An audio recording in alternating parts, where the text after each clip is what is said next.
This is video 9 of 12 over Tai Chi postures from Chang Taijiquan. We've done quite a few of these videos already, so I was just saying, and I'm trying to reiterate this with each of the videos. This is an interpretation of these postures from Tai Chi. Whether you do Chang Tai Chi or you do some other form of Tai Chi, you may work on different variations or different methods to do these movements. I don't know that there is one specific way or something like that. A lot of it has to do with creativity and imagination and understanding the mechanics of it and will it work. So anyway, today we're going to look at apparent closing. So in the forms, this movement is usually coupled at the end of sets, especially for long forms, or a lot of times it's used as a closing piece for shorter routines, right? Some of the more contemporary ones. So apparent close, we're going to look at it first with this aspect as a deflection. We'll also look at it as a seizing action. So just as a deflection, if the person is trying to come in to push at me, and I'm going to draw back to the sides, right? I don't have to attach to him at this point, right? Right, so he pushes in on me, right, and I'm going to use it, and before he makes the attachment, I'm trying to move it away, right? Now, you'll see it this way, or like this, and when I'm doing it like this, if you look, my elbow is attached to my hip, and my hands are here like this. So if I use it as a seizing action, I would bend my hip and my knees and attach it in this regard. Right? I can do it just this way, and this will work well too, for other stuff, right? Pushing this way here, right? But this way, I'm trying to get more of an attachment and a control. So deflecting and drawing down. We will do these movements here, and then we'll do them on the mats if you haven't watched any other videos. So look, when he comes in to hit me, I'm just going to take a second step, and I would pull him down, and if I had to take 2 steps, I would to flatten him out, right? I can do the same type of action, but when I pull in, right, I'm going to strike him. So I'll either pull and strike with my shoulder, or pull, and instead of just pushing, right, I'll come in and strike him with my palms. Okay? Let's see. Draw and trip, right? So same thing. I pull, or he comes in. I move these things away. Maybe I try to draw down, but he stops himself, right? As he stops himself, I'll take this leg and hook and push him, right? Or say my leg is here and it's in a more convenient place, I'll hook him, right? Maybe as I pull him to catch himself, he steps through. Step through. And there you go, right. When he steps through, I'll take the inside of that, right?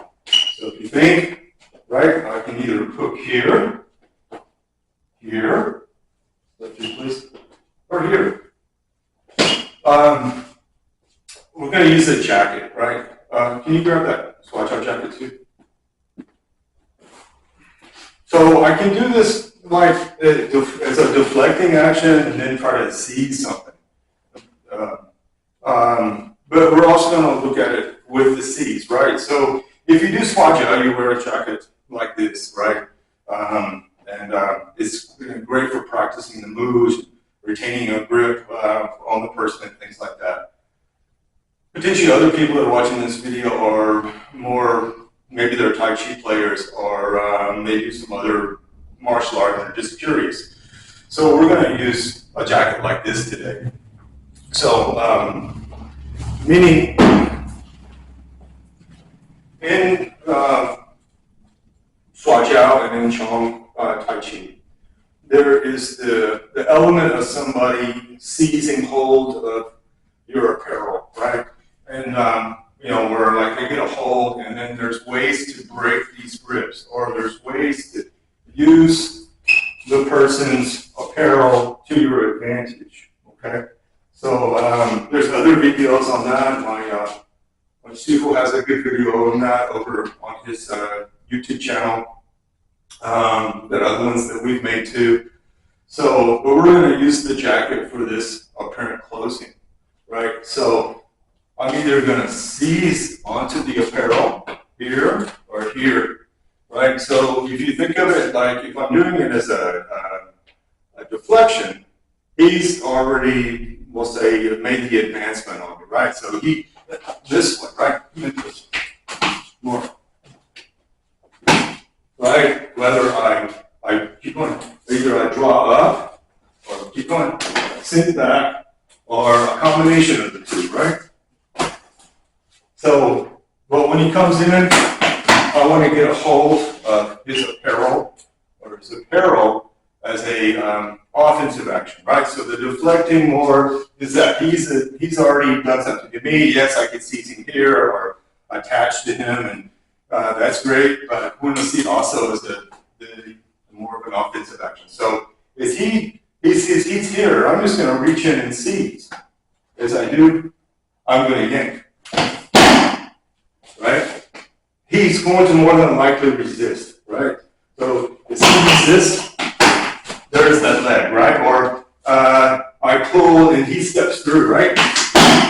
There's that leg. Telling you, this is for self-defense. We live in Texas, so maybe 3 months out of the year, 4 months out of the year here in Northeast Texas, you might need a jacket. Say you live somewhere else, a colder climate or colder area, you may wear a jacket more frequently. And so you want to be able to think about how to address something like that for somebody attaching to you, right? He grabs hold of me, I need to be able to break these grips and things like that. It has nothing to do with this today, but what I'm trying to share with you is use this to your advantage, not your disadvantage. If they've got on apparel. And this apparent closing is a great move for grabbing hold of somebody and controlling their body, right? So if I can control him with his apparel. And whether you do no-gi stuff or you do self-defense stuff or you're just in Tai Chi, think of the thing, somebody grabs a hold of you, what are you going to do to break this grip? And usually somebody's going to grab a hold of you in a lot of situations is going to be bigger than you. And how do I address that? So Swajiao and Chang Tai Chi does address that issue. And there's other video content we have, or potentially we're going to make one over that as for its own self. So, so let's look at this right quick, right? So again, as purely a deflection, right? He's coming in to hit me, and either I draw back, right? I'm not trying to attach to him. I'm just trying to get this away, right? Then as a drawdown, right? So I'm going to pull him, and I may have to take 2 steps, right? But as he comes in to get me, right, I can deflect, but I'm going to have to seize his arms, right? Or I would seize his apparel. And so in this situation, as he moves in, right, he's advancing on me, and I step and just draw the person down. I'm not trying to smash Jonathan's head and face into the mat. We're just trying to do this nice and slow, not trying to impress anybody with stuff. But he sees, he advances, right? I'm expecting him to keep coming at me, right? So as he comes in, he keeps moving, and just draw down. If I use his apparel, right, I can do like this kind of shaking motions that also that we would use. But I'm going to shake and draw, or just drawing down, right? So as he advances,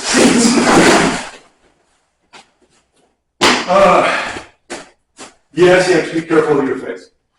If we do the same thing, right, the deflection with a strike, we're going to use the shoulder strike. So whether we do it from seizing or deflecting, right? Like, so he comes in and I'm going to deflect and I strike. See?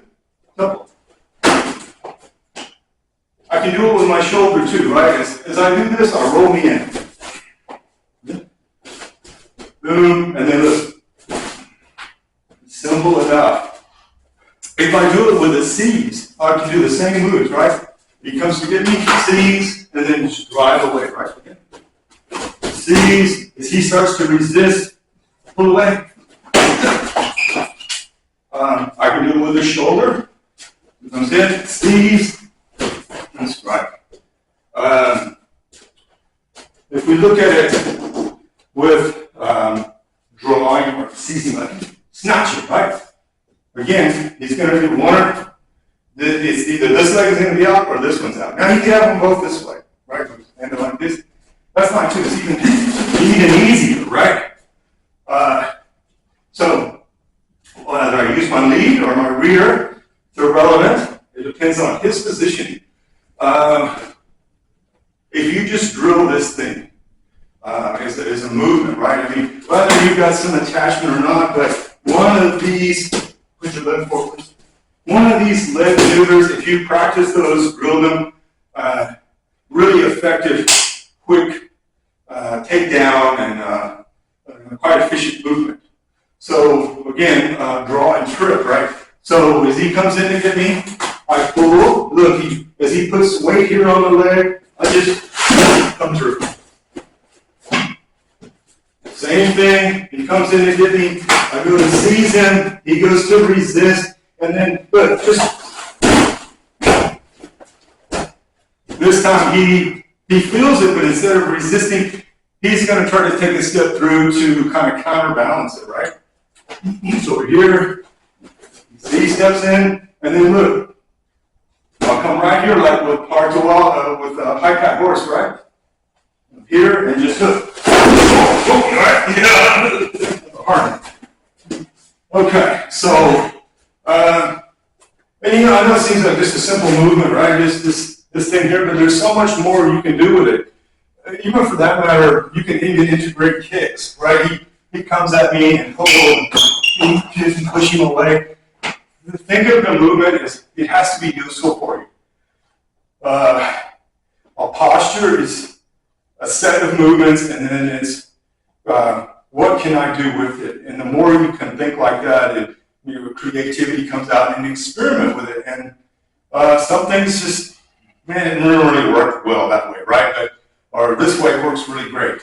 And but you have to dig into it. It's not just learning a form and thinking of these metaphysical or esoteric stuff. You know, that's over here in this world. I'm mainly focused on functional fitness and on application for self-defense.